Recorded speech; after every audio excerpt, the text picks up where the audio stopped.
लालची जलेबी वाला। एक गांव में एक जलेबी की दुकान थी। दुकान के मालिक का नाम रमन था। रमन बहुत ही स्वादिष्ट जलेबियां बनाता था। लोग दूर दूर से उसके यहाँ जलेबी खाने आते थे। इस तरह उसकी खूब कमाई होती थी। जैसे जैसे उसकी कमाई बढ़ रही थी वैसे वैसे उसका लालच बढ़ रहा था। कई बार उसकी जलेबियां खत्म हो जाती थी, लेकिन ग्राहक आते रहते थे। ये काम बहुत अच्छा चल रहा था।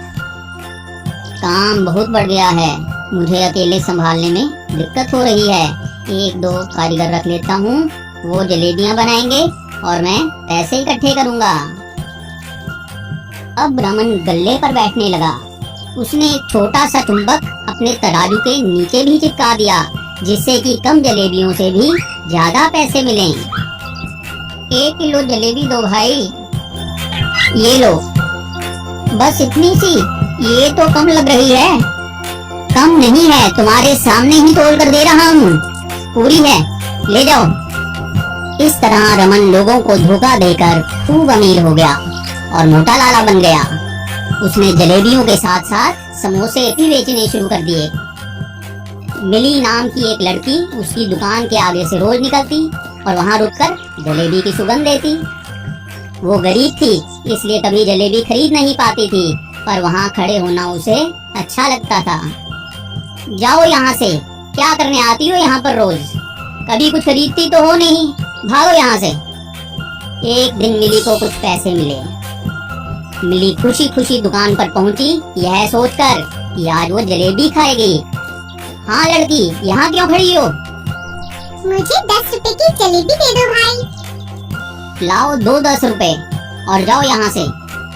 ऐसे नहीं दूंगी, पहले जलेबी दो। अरे ये जो तुम रोज यहाँ पर जलेबी की सुगंध लेती हो, ये तो उसके हैं। अगर खानी भी है तो और पैसे लेकर आओ, समझी?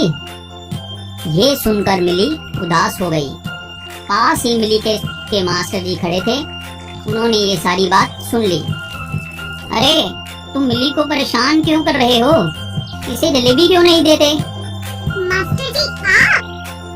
साहब आपको नहीं पता, ये यहाँ पर आके रोज जलेबी की सुगंध लेती है। ओहो ऐसी बात है, तो ठीक है, मुझे भी जलेबी की सुगंध आ रही है, मुझे भी इसके लिए पैसे देने होंगे।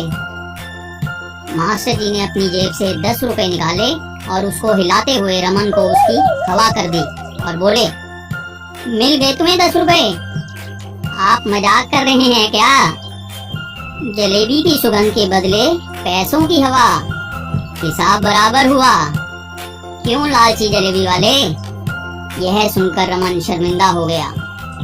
लालची व्यक्ति कभी न्याय नहीं करता।